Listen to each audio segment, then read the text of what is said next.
Hi. So today we have the Killik Handcrafted Rum Company that was founded in 2009 by Ben and Callan Pratt. And they named the company that so they could get around the 2-year aging rule, which I think is really kind of clever because, of course, you can't call anything a rum in Australia unless it's been aged for 2 years, which is a holdover from the days when they used to just sell any old shit and pretend it was a rum, even though it was rot gut that would make you shit and go blind. And of course, there was that whiskey influence, which has the same kind of rule. I think, what, 3 years or something like that? Anyway, so they named this clever little company and they started it in 2009 as a beer brewing establishment because that's what their actual interest was.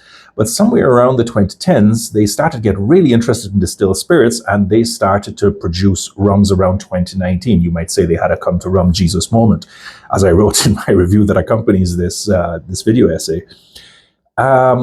So the interesting thing about them is that they pay rather less attention to the distillation equipment. They have a pot still, no question, and they use that for all their stuff.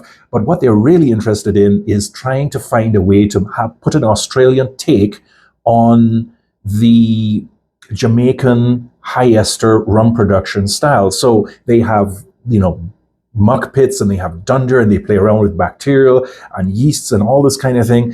And what they try to do, of course, is they try to supercharge their wash so that they can come up with a high-ester rum at the other end. And they do. The 59% silver overproof that they had done, which I think was 59% that I had written about before, really was quite amazing for an unaged rum.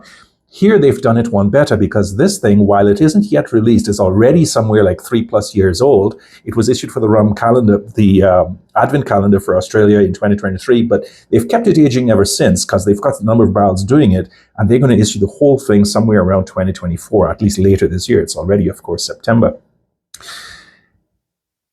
Is 62% of ass whooping badass. I mean, this thing really is kind of amazing. And I really do like it a lot because when you smell it, there is just so much going on here, even at that strength, right? It doesn't overwhelm the nose. It doesn't try to do a whole bunch of damage. It's actually rather restrained for that kind of 62%.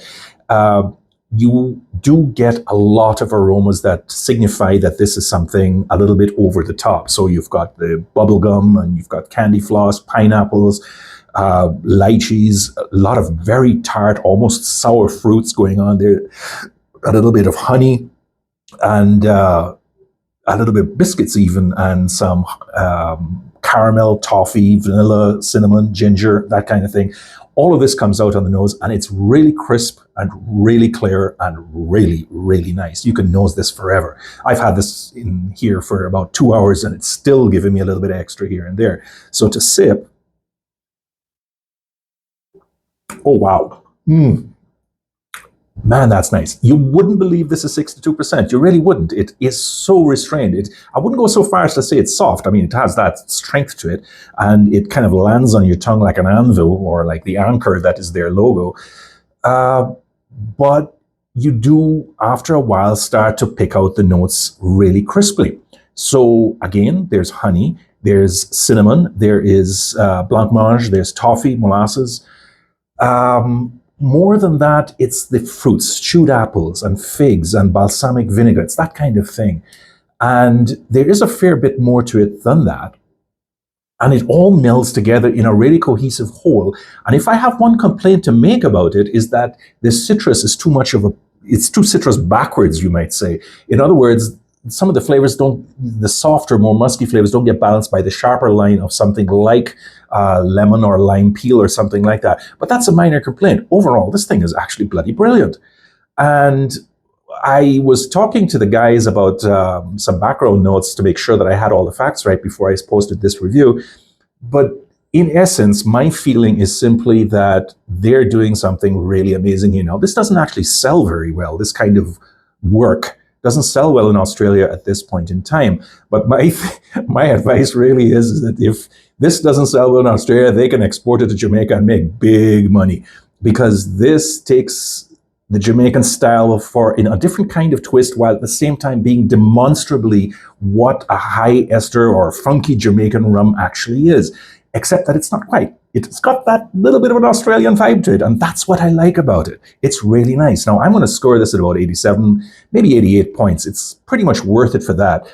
And I cannot wait for this thing to come out so I can possibly maybe buy a bottle of my own, because this is something I'd love to share with everybody, just to show them that on the other side of the world, they're doing stuff that's just about as good as something that's going on in the Caribbean, and we really should start to pay serious attention to it. And if those guys in Australia don't appreciate it, I, for one, certainly do. So this is going to be the last review for about a week or so, because I'm heading over to France to go to the Paris Whiskey Live, where I'm not really interested in the whiskeys, but I am interested in the rum section. And apparently there's a whole bunch of people coming with them, coming over from other places as well that I know. So I'll be away for a while, but once I get back, I'll start again. And I hope you really have a good week and a good weekend. And let's hope we get this rum one day. Take care, everybody. Bye-bye.